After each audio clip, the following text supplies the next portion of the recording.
It's time for another blind test, and today we have the Xiaomi Mi 10 taking on the iPhone 11 Pro Max and the Samsung Galaxy S20 Ultra.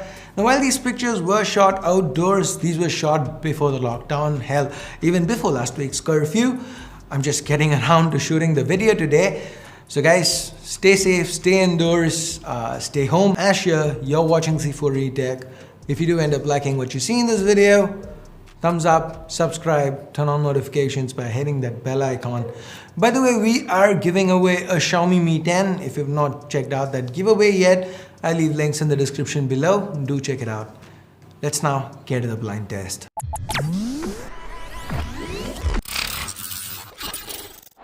The rules are the same as the last time around. There are 5 scenarios, each with 2 images. I'm gonna be sharing my opinions on them, point out the minute details. At the end, there's going to be a poll and you get to choose which one you think performed the best. By the way, whenever I'm giving you my opinion, I'll have this mute icon show up on screen. Now that's for anyone who don't want to be influenced by my personal take.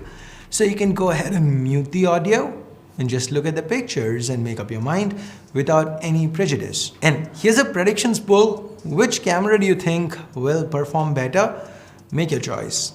Let's see if you get it right. Okay, time to get started.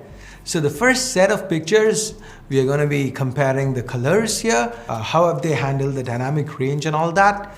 What's apparent here is that A and C, they've done better compared to B. Just look at the blues of the sky. I mean, they both have a gradient of blue from dark to light, while on B, it looks like a single shade. Of course, out of the 3, I personally prefer C since it has punchier colors, vibrant blues and lusher greens. Now onto the second image, it's more of the same with the blues of the sky. B almost looks grey while it's really nice blue on both A and C. Taking a look at the shadows, and actually all 3 phones, they've performed pretty well, retaining details from the darker areas of the image. Taking a look at the trees in the background though, it's pretty easy to spot that all 3 have gone for 3 different colors. C looks the most green, if I can say that. B is kind of yellowish, while A looks very natural. So which one is your pick? A, B or C? Personally, I prefer the saturated tones on C, but A has also done very well here. Time now for the reveal. A is the iPhone, B is the Xiaomi, and C is the Samsung. Okay, now on to the next set, and this time we are looking for detail. First up, we have a picture of this bike. Looks really sharp on all 3. Zoom in though, and we can see that A clearly has the better detail. We can also see the texture of the cable quite clearly here. B and C are kind of on par. C though at a glance looks better because it's the brighter image. Okay, now those photos, they were taken at the default resolutions. For these pictures, we've bumped the resolutions up as high as they go. So that means 108 megapixels for both the Mi 10 and the Galaxy S20 Ultra. The iPhone though, it stays at 12 megapixels. Punching into the mask here for detail, it's pretty clear that the competition is between A and C. B is way too noisy. Now I think C wins this one because the edges on the mask, they're well defined. So which one of these do you think got the crispiest shot? Tell us through this poll. Personally, for the default shots, I'd go with A, but C does have an advantage when it comes to the 108 megapixel shots. And the results are A, that's the Xiaomi Mi 10. B, as you've probably guessed, that's the iPhone 11 Pro Max. The C is the Galaxy S20 Ultra. Kind of surprising how both these phones, despite having 108 megapixel sensors, their performance when it came to detail levels, it was quite different.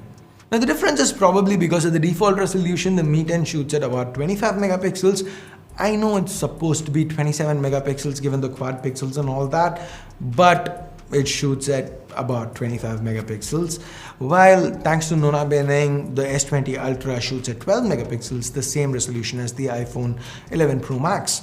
Okay, let's see if that Nona Benning helps the S20 Ultra out when it comes to low light. Our first shot here, it is a turn on the road right off the bat. A seems to have a bit of a yellow tint going on. C is ever so slightly brighter than the rest. In fact, the sky on C almost looks like dusk, while A and B, we can clearly make out that it is night. Detail levels, well, there isn't much we can make out from this one.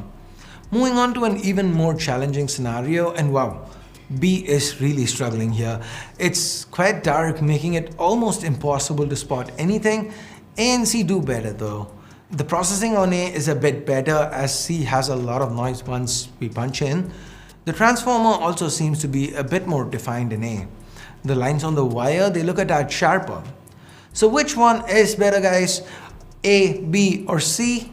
Personally, I think A has the slightest of edges here. Now, time for the reveal.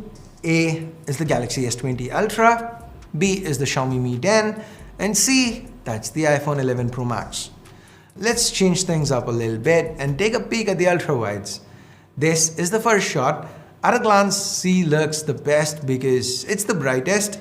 But A and B, they have more shades of the blues in the sky, while on C, the greens are lusher. It's also done an amazing job pulling details out of the shadows. Just look at the trees in the shadows of the building. Zooming into the wall for a better look at the details, it seems like all three phones have done equally well here. Let's see if we can gather something more from the second set of pictures. C has a kind of faded look to it, while A and B, the blues in the sky, they look richer and more vibrant.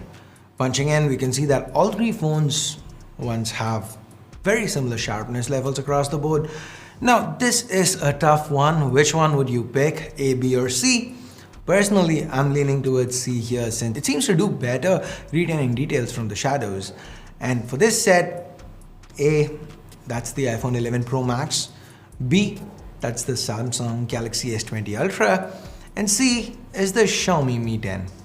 Okay, so that's been 4 rounds of blind tests thus far, and here's where we usually wrap. But on the last blind test, one of you guys had this to say. I think it makes a lot of sense. Portraits play a very important part, so we decided to add an extra portrait round here. Here's our first shot. C kinda messed up the edge deduction for the shot. B did considerably better, but A, I think, has an edge here. In terms of details, C really nailed it. The subject, the texture on the skin tones, everything looks great. A did pretty well too, still nice and sharp. B though looks a little soft here. For our next image, we can see a similar result. C has smudged his ear and stray hair quite aggressively. B does better with the ear, and A manages to retain a lot of his hair as well. Since we are zoomed in, we might as well take a look at the detail levels. C and A have retained more detail with the subject, while B looks a bit soft. So here we go, no poll this time since we've run out of cards. A, B and C, which one is your pick? I'll go with A here. It's got good details and the best edge deduction out of the lot. And the reveal, final time for this video at least, yes. A is the Galaxy S20 Ultra, B is the Xiaomi Mi 10, and C is the iPhone 11 Pro Max. So guys, time to wrap up. When it comes to daylight photos, it seems to be a trade-off between details and colors.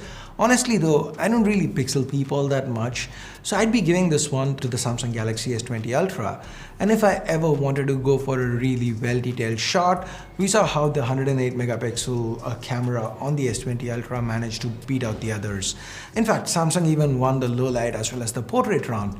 The Xiaomi Mi 10 though did an amazing job. The default pictures were really sharp and it impressed us with the ultra wides. For nearly half the price of the other two contenders, it managed to give them a good run for their money. So price to performance, it's probably the Xiaomi Mi 10. Finally, the iPhone, well, it's done consistently good. It's not really finished at the bottom of the table all that often, but it's not blown us away either. It's not really done that all that often either. So take that one as you will. Now that was me. What about you? What was your pick? Which camera did you end up preferring the most? And did it match your choice from the start of the video? Leave a comment down below, let me know. And with that, we get to the end of this video. Thumbs up, thumbs down based on whatever you felt about it. Subscribe and turn on notifications by hitting that bell icon if you haven't yet. Thanks a lot for watching. Till next time, my name's Ash. You've been watching C4ETech. And I'm signing off for now. You guys have a great day. Bye-bye.